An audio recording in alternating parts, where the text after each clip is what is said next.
चंद्रशेखर जी, ये जो तख्ती है कानून व्यवस्था पर एक तरह से सवाल हम पार्लियामेंट में क्या करेंगे?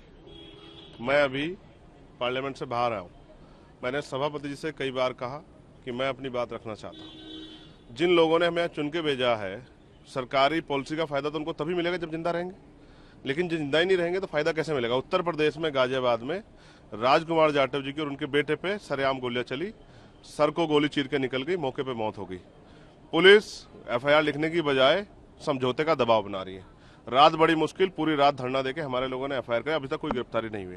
2.5 साल की बच्ची को मेरठ में नोच दिया गया है, लेकिन किसी को फर्क नहीं पड़ रहा है। उसका परिवार रोता फिर रहा है, कोई सुनने वाला नहीं। उसका परिवार एविडेंस खुद इकट्ठे कर रहा है, बच्ची के कपड़े, खून से सनी हुई जगह और वो गड्ढे जहां उसको दबाने का इंतजाम था, कोई सुनने को नहीं उत्तर प्रदेश में।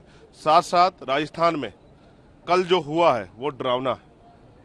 शंकर लाल मेघवाल की गला काट के, तलवार से गला काट के अलग कर दी गई। ये हमने कभी टीवी में देखा था, कभी हमने पुराने उसमें समय था राजतंत्र में। आज जो सरेआम हो रहा है, उसके पिता को भी गंभीर रूप से घायल कर दिया।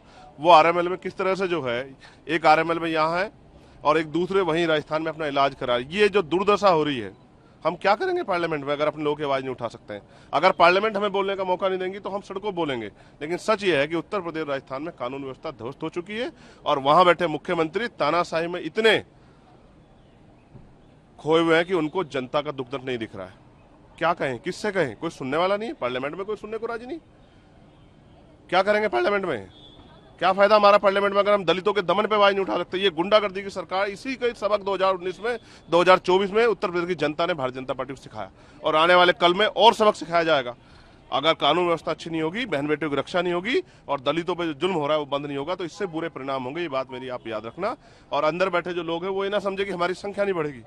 आने वाले कल में हमारी संख्या बढ़ेगी और अगर संख्या के आधार पर बोलने का मौका मिलेगा तो हम अपनी संख्या बढ़ाएंगे, लेकिन ये जुल्म हम लोग बर्दाश्त नहीं करेंगे।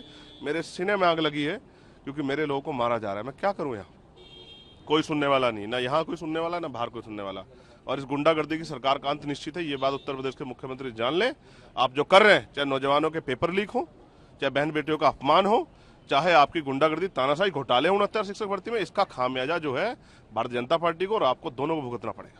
चंद्रशेखर जी, कानून व्यवस्था की आप बात कर रहे हैं। उत्तर प्रदेश सरकार ने एक फैसला किया था और उसे भी व्यवस्था का हवाला दिया था, जिसको लेकर के सुप्रीम कोर्ट ने रोक लगाई थी। कांवड़ यात्रा का मैं जिक्र कर रहा हूं। आज पिटीशन दायर करते हुए उत्तर प्रदेश सरकार अपने फैसले का बचाव कर रही है। वो कह रही है कि ये ट्रांसपेरेंसी बरकरार रहे, इसके लिए ये किया जो भर्ती आ रही है उसमें भी ट्रांसपेरेंसी रख लो। 69 शिक्षक भर्ती में 20,000 पदों का घोटाला किया है, 6,800 नियुक्तियां आपने जारी की थी, उसका भी, उसमें भी ट्रांसपेरेंसी रख लो।